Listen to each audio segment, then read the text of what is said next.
good afternoon everyone. Today we will be discussing, this is just a short discussion about financial ratio, which is part of their part 5.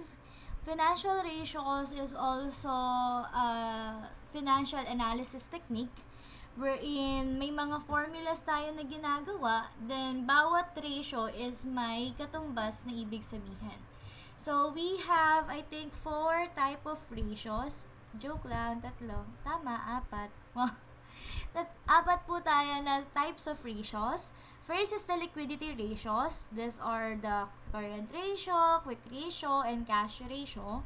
We also have solvency ratios. We have the debt to asset, debt to equity, equity ratio.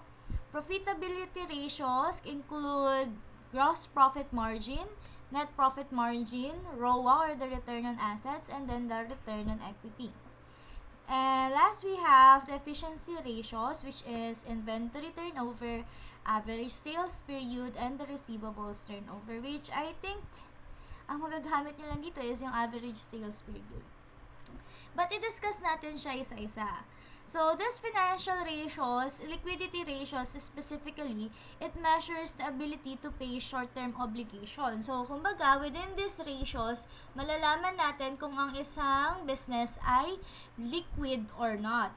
Paano pag sinabi nating liquid? Pag sinabi po nating liquid, it means na yung isang business ay kayang magbayad or it has the ability to pay the short-term obligation. Ibig sabihin, may sapat silang mga resources para mabayaran yung current obligation nila. So, this includes 3. We have the current ratio. Current ratio measures ability to pay short-term debts using current assets. So, lahat naman po yan. So, I think ang magagamit lang po natin dito is the current ratio and the cash ratio. Because I think for you, you don't have the inventory as well. So, puro cash naman kayo. I think mag-i-equal din dito yung current ratio ninyo at cash ratio ninyo. Check na lang natin next time. But, pag sinabi natin current ratio, kapag daw greater than 1 yung magiging sagot natin, that is good liquidity.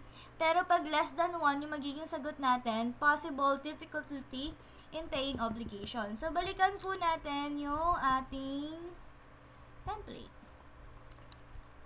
So, dito po sa template natin, liitan ko lang kayo dito. X ko na lang kayo dyan. So, we have here, meron na kayong formula, and then meron na kayo dito. Lalagay nyo na lang yung mga sagot nyo dyan. So, simulan natin kay current ratio. Current ratio, again, is a liquidity ratio. Lagay ko man ito. Liquidity.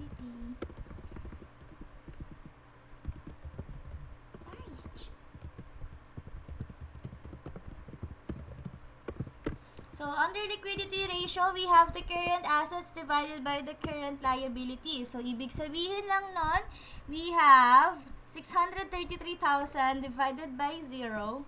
Wala rin pala kayo magiging sagot dito. Kung puro 0 ang inyong liabilities, huwag nyo nang gawin to. So, magiging 0 din yan. If 0 yung liabilities, huwag nang gawin si liquidity ratio. X na natin to. Automatic, X na siya. Kasi nga, current liab to. Bakit ko nga ba hindi naisip yun? Pero sa inyo ba, puro kayo, 0 yung current liab ninyo? Kung 0 ang current liab ninyo, barahin nyo lang po yan. So, wait lang. Wait lang.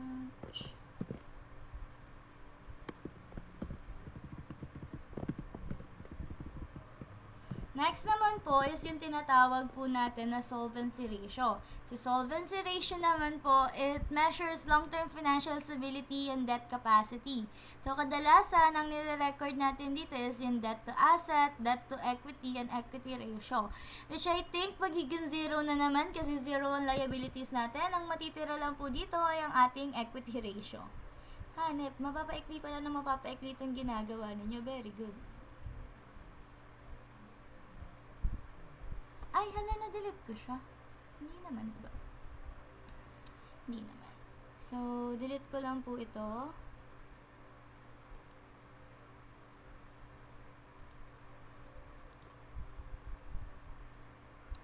So, next naman natin is... Wait lang, na-delete ko ata. Very good ako. Delete ko to, tsaka to. Sorry for that.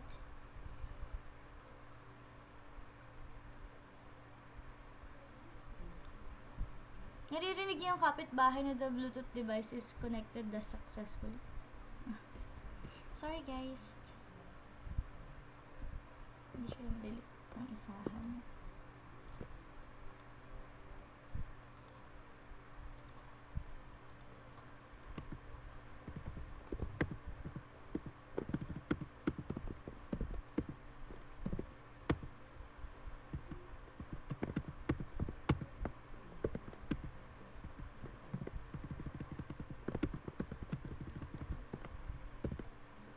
So, we have under po ng ating solvency ratio, ang matitira na lang ay equity ratio.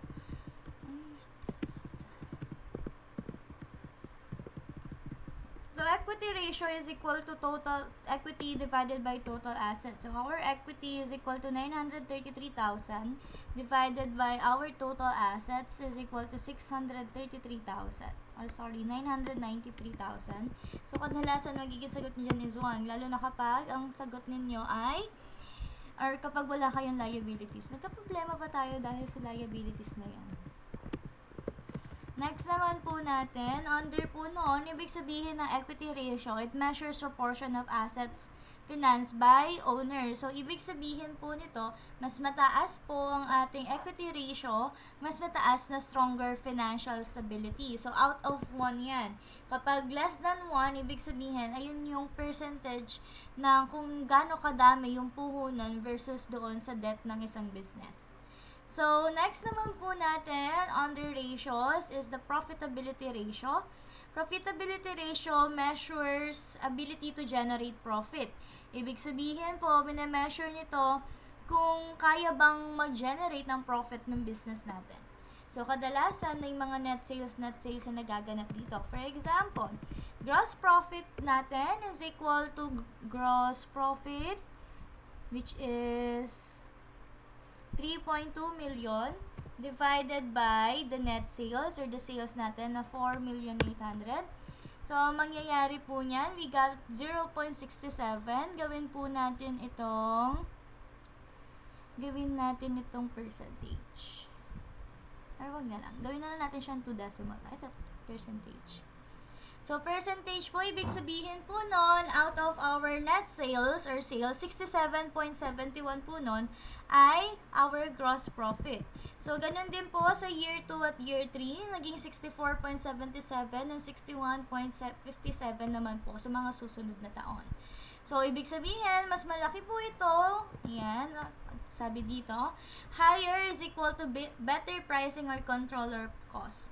Ibig sabihin, kapag mas mataas po si gross profit margin natin, mas maganda. Ibig sabihin, maganda yung naging pricing natin or nagkaroon tayo ng magandang control ng product cost. So, next naman po natin, we have the net profit margin. Kadalasan ito rin yung lilitaw sa inyong vertical analysis. Oo. So, net profit naman po natin is equal to 493,000 divided by our net sales, which is 4,800,000. You will get, ayan, you will get, ay, hindi niya nakuha, 10.27% for year 1. For year 2 is 8.26 and for year 3 it's 5.98. Okay? So, ibig sabihin po naman natin ng net profit margin, pag mas mataas ang kaniyang net profit margin, mas nagiging efficient yung operation natin. And dito, overall performance kasi to. Ibig sabihin, hindi lang about sa product cost, kasama rin po nito yung period cost. So, bukod doon sa better pricing natin, is mas efficient din yung naging operation natin nito. So, mas mataas yung percentage nito, mas maganda yung operations na nangyari. So, next we have the return on assets. So, return on assets, ibig sabihin, we have the formula net income is divided by total assets. So, our net income is 493,000 divided by our total assets, which is 493,000. So, in return, we got here 49.65 for year 1, 30.51 for year 2, And then, hold on. B17. Tama. So, for year 2, 30.17 and then 19.54 for year 3. Ang ibig sabihin po natin ng return on assets is, ito naman yung nag-evaluate na asset efficiency. Ibig sabihin, kung naagagamit ba or na-utilize na maayos yung assets natin. Halimbawa, sabi dyan, 49.65. Ibig sabihin daw nun, 49.65% kada gamit natin ng assets natin, may 49.65% na na gamit yung assets. What I mean is, out of 100%, 49.65% yung use ng assets kasi nako-cover niya agad yung 49.65% nun for that year. Hold on. So, we have next the return on equity. So, return on equity is also called as the return on assets. So, return on investment or the ROI. So, under here po, under ROI or the ROE, so this is just the net income divided by the equity. So, ibig sabihin, we have here 493,000 divided by our total equity, 993,000. You will get percentage ko. Mag-equal kasi yan kasi equal yung assets ninyo tsaka equity ninyo eh. So, net income divided by equity, ibig sabihin naman po niyan, sa ininvest ninyo na 993,000, 49.65% yung bumalik sa inyo. So, dito naman po sa ating interpretation, the higher naman po ang ating equity or the higher the ROE or the ROI is better returns to investor. Mas malaki to, mas malaki yung nabibigay natin sa investor po natin. So, because it measures the return to owners and also assess investment performance. So, ibig sabihin lang nun, kapag mas malaki po yung naging ROE natin, mas malaki po yung kaya nating ibalik doon sa ating mga investors. So, number 4 is the efficiency ratios. Which is, I think, yung iba dito is hindi rin naman natin magagamit based on our format. So, our next ratio is what we call the inventory turnover. So, inventory turnover, I think hindi po natin ito magagamit and the average sales period because wala naman kayong inventory na nakalagay dyan. So, delete ko lang po to up. Average sales turnover and average collection period is hindi rin natin magagamit kasi wala naman kayong mga receivable. Ayos, wala na matitira. Insert pa lang nilagay ko. Total assets turnover is just the same. Ay, hindi. Purchases divided by, eto na lang, assets and payables turnover. Ay, wala rin tayong payables turnover kasi wala tayong equity. Hindi naubos yung ano ninyo, yung ratio ninyo, maganda. Deserve. Ay, left yung napindot ko. Yaan mo na. So, under total assets turnover, we have here the net sales divided by the total assets. So, if our net sales is equal to 4,800,000 divided by our total assets, we have 993. Ay, mali. We have the 4,800,000 divided by the total assets, 993. We have the 4.83. 2 decimal points lang natin. So, we got 4.83 for year 1, 3.69 for year 2, and 3.27%. Sorry, 3.27 times for year 3. Ano naman po ibig sabihin ng total assets turnover natin? Sabi po dyan kay total assets turnover, it measures assets utilization and generating sales. Mas malaki yung amount na nakalagay doon.